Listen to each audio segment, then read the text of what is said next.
Bela agama, bangsa dan negara kami ini santri Nirmaya, kami ini santri Nirmaya, selalu setia bersahaja membela agama, bangsa dan negara kami ini santri Nirmaya.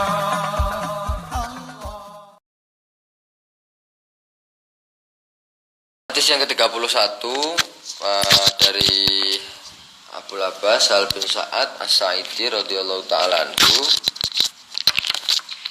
Datang seorang laki-laki kepada Nabi sowan, lalu berkata, "Wahai Rasulullah, beritahu aku amal ketika aku melakukannya Allah akan mencintaiku dan orang-orang akan mencintaiku."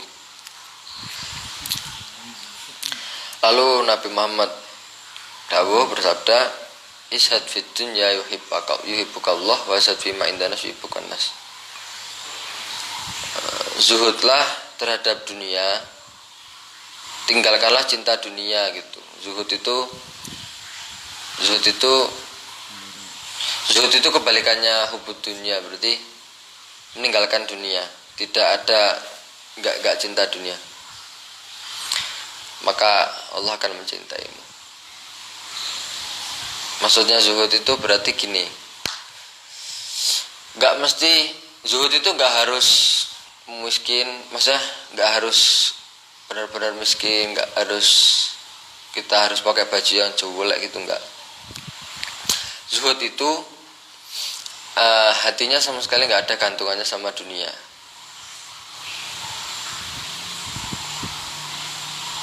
Gitu. Nah, tentang zuhud ini ada cerita. Ada seorang kiai kaya raya disuani santrinya. "Kiai, sampean kok kaya raya, kok gak ada zuhud-zuhudnya sama sekali?" Akhirnya sama kiainya malah diajak pergi. "Ayo pergi naik mobilnya mobil yang enak." Ini santri ini seumur hidup gak pernah naik mobil, jadi sewenang pengen diajak naik mobil sewenang. Pas berangkat, tapi mau jalan itu sama kiainya dikasih gelas isinya air penuh. Terus kiainya bilang gini, "Jaga jangan sampai gelas ini airnya tumpah." "Siap ya?" Siap. Diajak muter-muter sama kiainya, tapi si santri ini kan konsentrasi jaga gelasnya itu supaya airnya gak tumpah. Udah sampai ke dalam lagi, ditanyain ke santrinya, "Gimana rasanya naik mobil enak?" "Aduh ya gak kerasa ya, saya fokus ke gelas itu." Lah itu sama. Jadi kalau kamu dikasih kekayaan pun, kalau kamu fokusnya nggak ke dunia itu, kamu nggak bakal ngerasa enak di dunia itu gitu. Kamu nggak bakal ngerasa enak kamu itu kaya. Lah itu maksudnya nggak cinta dunia itu kayak gitu itu perumpamaannya. Meskipun naik mobil enak, nggak kerasa enak karena fokusnya jaga gelas itu supaya airnya nggak tumpah. Sama kiai itu kaya tadi, cuma karena fokusnya kiainya tuh ibadah sama Allah. Ya kekayaan itu bagi kiai bukan hal yang enak dan bukan hal yang bisa dirasa enak gitu.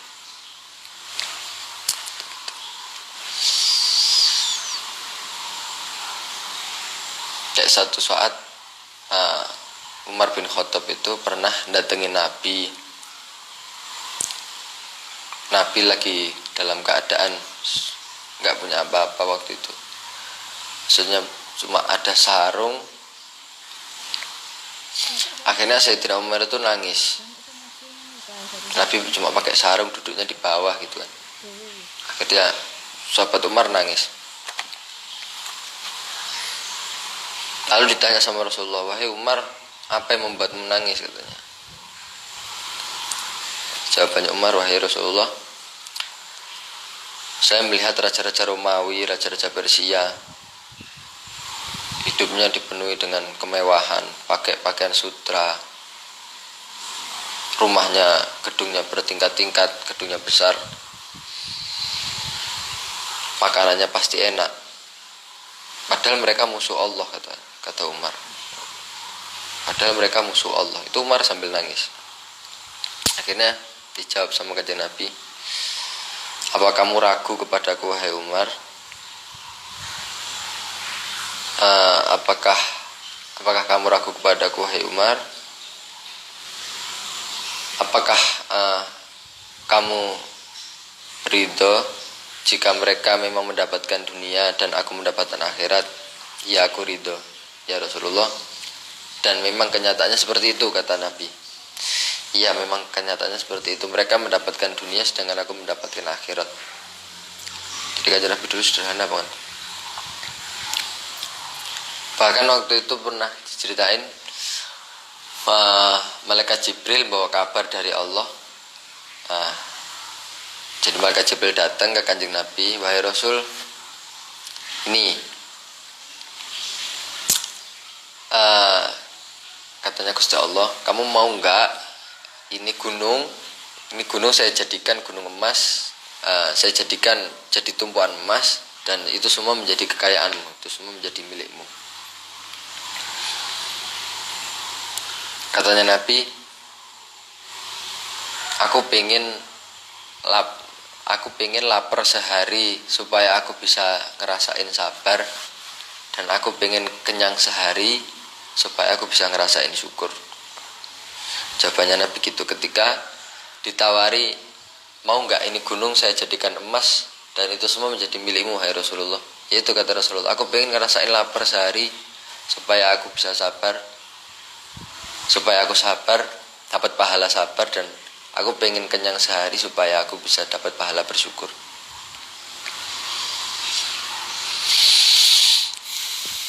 Itu saking zuhudnya. Ini zuhud itu saking zuhudnya ulama-ulama zaman dulu, bahkan ada cerita tuh ulama-ulama salaf, ulama zaman dulu banget itu, bahkan kalau ada makanan di dapur itu nangis, tapi kalau gak ada makanan di dapur itu senengnya minta ampun, saking zuhudnya. Padahal makanan padahal. Ya Allah. Nah itu makomnya udah beda, enggak. Wasati ma'indanas yuhibbukanas. Dan zuhudlah, maksudnya zuhud fima indanas itu gini, kita rakus ya, jangan rakus apa-apa yang ada di sisi manusia, ya harta, jabatan. Kita jangan pernah rakus atas harta, atas jabatan, atas apa-apa yang diperebutkan oleh manusia lah. Itu maka insya Allah kita akan disenangi manusia. Kan ya kita sebagai manusia lihat orang rakus jabatan, rakus harta kan pasti nggak suka. Maka dikasih tips Nabi, amal yang membuat kita dicintai Allah dan dicintai manusia adalah yang pertama, kita zuhud dari dunia. Kalau pengen dicintai Allah, kita lepaskan ikatan kita dengan hati kita itu, jangan ada tautannya sama dunia.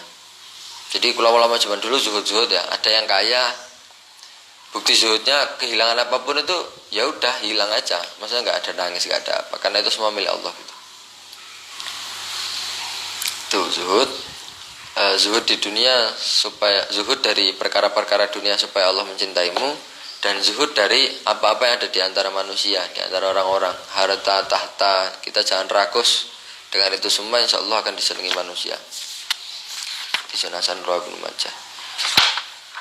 Lanjut hadis Susani wasalasun an Nabi Sa'ad bin Malik bin Sinan al-Khudri radhiyallahu ta'ala anhu anna Rasulullah, sesungguhnya Rasulullah sallallahu alaihi wasallam qala, tahu sapa Rasul, la doror, tetap kedue Malik turu kun utawi pira-pira rawi bagaimanapun bentuknya, maupun dari kita maupun dari mereka, pokoknya jangan sampai ada doror gitu intinya hadis itu. Jangan sampai ada doror, jangan sampai membuat orang dalam keadaan bahaya, dan jangan sampai kita memposisikan diri. Terus al hadisus salis wasalasun, terus terakhir an Ibni Abbas, ya Allah, an Ibni Abbas dan diwatakan segi Ibni Abbas radhiyallahu anhuma. anna Rasulullah ing temen suhune Rasulullah sallallahu alaihi wasallam iku kala dawuh sapa Kanjeng Nabi. Iku kala dawuh sapa Kanjeng Nabi lau yuto karo kang ingkar sapa man adalah miliknya dan darah orang lain adalah darah miliknya. Itu maksudnya kalau semisal sistem pengadilan itu pelapor pasti mendapatkan apa yang dia laporkan. Jadi semisal saya mengaku kalau tanah tetangga saya itu punya saya, ini punya saya. Nah ini kalau sama hakim langsung dikasih, maka akan banyak terjadi yaitu lada arijalun amwalakum wa dima'ahum. Akan banyak orang yang mengaku-ngakui harta milik orang lain adalah harta miliknya dan darah orang lain adalah darah miliknya. Ngaku-ngaku tiba-tiba, wah itu kemarin yang bunuh anak saya, tolong dibunuh, padahal enggak. Padahal dia cuma gak suka aja, cuma ngelapor itu yang bunuh anak saya, itu yang bunuh adik saya. Dan itu kok langsung di-ACC sama hakim ya. Repot. Tapi maka sistem pengadilannya benar itu gimana? Menurut Nabi, lakinil bayyinatu 'alal mudda'i, tetapi wajib bagi pelapor untuk mendatangkan saksi. Gitu ya. Pelapor wajib mendatangkan saksi wal yaminu 'ala man angkar, dan orang yang didakwa, orang yang terdakwa berarti tersangka, terdakwa, kalau memang enggak melakukan hal tersebut wajib mendatangkan sumpah. Wajib apa? Wajib mendatangkan sumpah. Kalau zaman dulu terdakwanya pakai sumpah. Maksudnya misal saya dituduh mencuri atau saya dituduh apa? Mencuri katakanlah semisal. Maka saya sebagai terdakwa, saya sebagai tersangka ini cukup sumpah untuk mengingkari bahwa saya memang enggak mencuri. Kalau sumpah palsu, soalnya sumpah palsu itu adabnya ngeri. Sumpah palsu adabnya ngeri. Maksudnya sumpah palsu berarti saya sebenarnya mencuri, tapi karena saya nggak pengen dihukum, saya sumpah aja pokoknya saya nggak mencuri. Nah ini adabnya luar biasa. Makanya zaman dulu cukup pakai sumpah. Orang zaman sekarang nggak ada yang takut sumpah.